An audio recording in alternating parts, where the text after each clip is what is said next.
Take a look under the roof of any food distribution or food processing company in the world, and you'll find that they have so many needs in common. Why is it then that they all have so many different software solutions? I would say it's because no software company has got it right until now. EIC software has been developed over the past 20 years to be a complete solution for the needs of food distribution and food processing companies. When you have a complete solution in place, the gears inside your business begin to turn more efficiently. Let's take a look at just a few departments and see how they can benefit from using EIC software. And we'll go into a customer called Marvin's.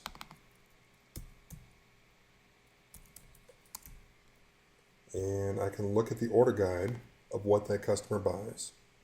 So here are all the items. And here are the sales for the last 12 weeks. I can see this one bought this item 15 times in the last 12 weeks. 3 weeks ago they bought 12, and 7 weeks ago they bought 3. Now to print an order guide for this account, all I need to do is click on this one button. And most solutions stop there, but with EIC you can also press one button to send out an email to everyone at that customer. And let's take a look at how that's configured. So we go Marvin's Bar and Grill, you click on email, and here you can set up, and you can say Marvin at marvinsbar.com. You can say that he likes to get his order guide in a 6-week format sorted by description, and he also likes to get account statements and copies of his web orders. But he may have a chef there that likes it a different way. So chef at marvinsbar.com. And he might like to get this and sorted this way, but no account statements for him. So you can set up each account exactly the way that you need without any sticky notes to remember how customers like things. And then when you just go to guide and click on the email button, it will email it to both the chef and the owner there, and it will send it to them each the way they like. And not only that, you can send out all of the account order guides once a week or once a day for particular sales reps or for all sales reps. So things like that across the board save hundreds of hours a year, just one simple feature like that. Let's take a look at a few processing examples. So here's a production module. Take a look at the production batches. I'm going to jump back to a batch where they did some tenders. So steak ready tenders, and I'm going to zoom into that batch. And I can see everything that was done by the production room to do this batch. The first thing they did was they scanned a box of tenderloin from the cooler, and when they did that, it grabbed all of this information right off the box. So in just one quick move, grabbing the box from the cooler, scanning, one beep, you get all this tied into this batch. And so grab the weight, grab the date, grab the pack, grab the serial number of the box, etc. And then the next thing they did, after they had all this, they started cutting it up. And here they made a 21.91 pound box of tenders. So tenderloin steak. And they made another one. Each time it was a different little weight on the scale. As soon as they put it on the scale, they scanned again. They scanned a cut ticket. And when they did that, it tied that product to this batch and to the customer. And it would also print a label for the box. So not only is it saving them the time of writing the information on the box of the weight of the product, this is actually a barcode when it prints on there, and it also saves the order entry person later from having to write in the weights, because as soon as these weights are scanned and the label's printed, that enters into the sales order with the weight on the sales line. So after they're done with their work for the day, here's the fat at the end that they weighed in there. And then they can print a report.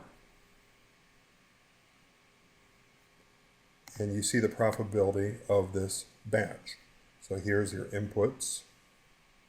5 cases, 400 pounds, $3,400 worth of meat, $235 of labor, and $94 in credit. So these are the byproducts here that they weren't trying to achieve.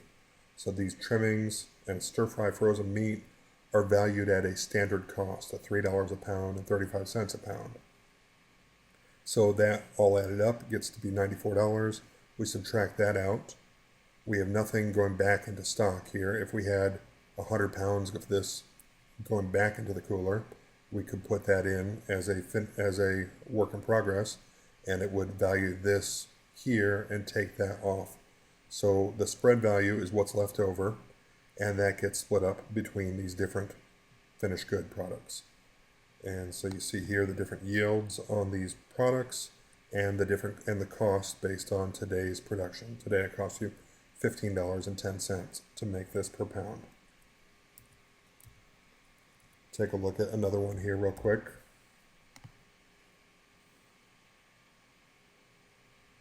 So this one has some work in progress. Going back into stock, that subtracts out. And this one here has some different weights or different relative weightings on the costs. So we know that the Chateau is a little less valuable than this center cut 8-ounce tenderloin, and this medallion is really not as desirable, so it's only $9 a pound. That's our market cost that we set. Based on these relative weights, it uses that to take this 1,633 and spread it around for today's cost.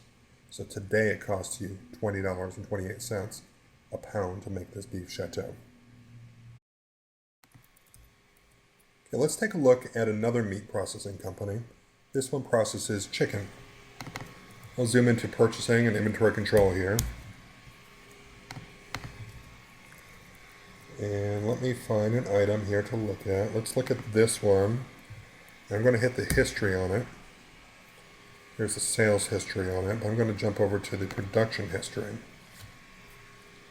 And I can see every time we made this finished good item, I can see what date we made it. I can see what our yield was on our primary item. So we're really trying to achieve this tender fritter 30 pound, but we had an 8.8% yield on the secondary items, so downgrade items, ones that you're sending out for prison bids and things like that. And pardon me. We can see different line utilization issues. So you ran for 7.9 hours that day, and you were down for 1 hour. And why were you down? You can see that you had a problem with the spiral freezer, and so you were up 87% of the time.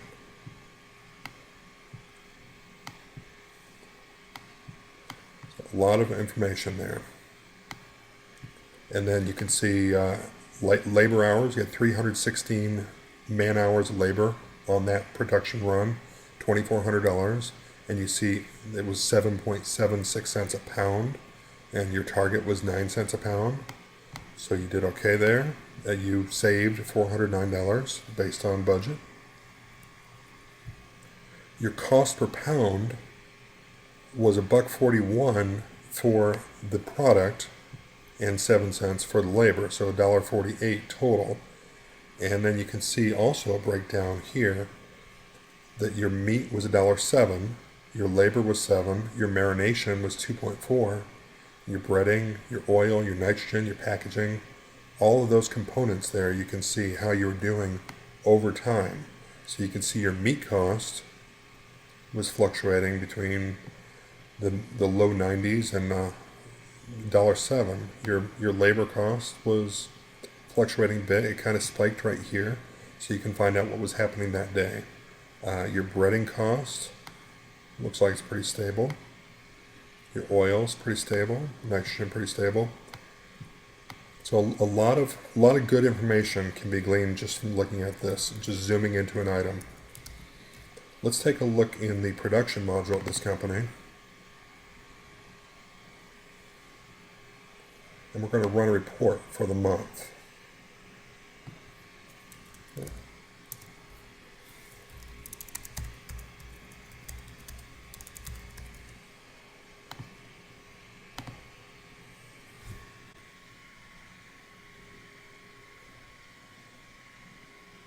Okay, this shows you everything that was produced for the month.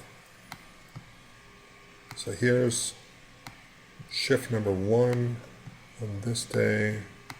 So this was the Monday the 1st. Company number 1, the processing department.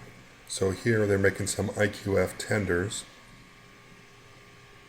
Here they started with 33,000 pounds of raw chicken and ended up with 37,000 pounds of dusted tenders. 36,300 was the main product they were shooting for. And then there were 2 downgrade items, 720 pounds to 780 pounds. So here's the percentage. 96% was the main item. And here they were down for a little while. And so there's the reason they were down, waiting on maintenance to fix. Let's take a look. Oh, by the way, back here, there's 1.6 hours of downtime on an 8-hour shift. So let's look at some other ones here. Wendy's spicy filet. And there's an issue with the metal detector. Homestyle filet, they had a problem with the batter dip not working. So every time it shows you what happened for the day, what happened for the shift, how profitable it was, and then let's go down all the way to the bottom of this month.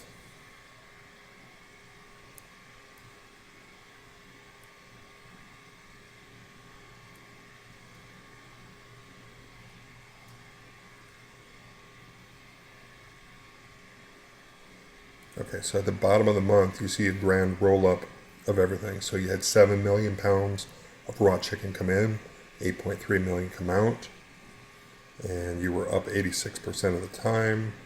And you see how many hours of labor you had, and labor per pound, etc., and 303 batches. And then you can look after that, you see by item. So every time you made the Denny's breaded tender, in that month, you made it 5 different times, and it's all rolled up here. So your total labor on that item was 11,600. You had 1,295 hours of man hours of labor, and you're only down 1 hour. Your total pickup was 42.9%, and your downgrade was 4.8%. So you beat your target there. That's why it's green. And you missed your target there on the pickup. The pickup is how much percent gain from raw to finished good you had in terms of weight. So you can look at things like this and say, okay, why did we make this item 11 times? Or why were we down on this item for 4 hours? Really good information to be able to analyze your business. These are just a few of the thousands of features built into the software to make your business more efficient, more productive.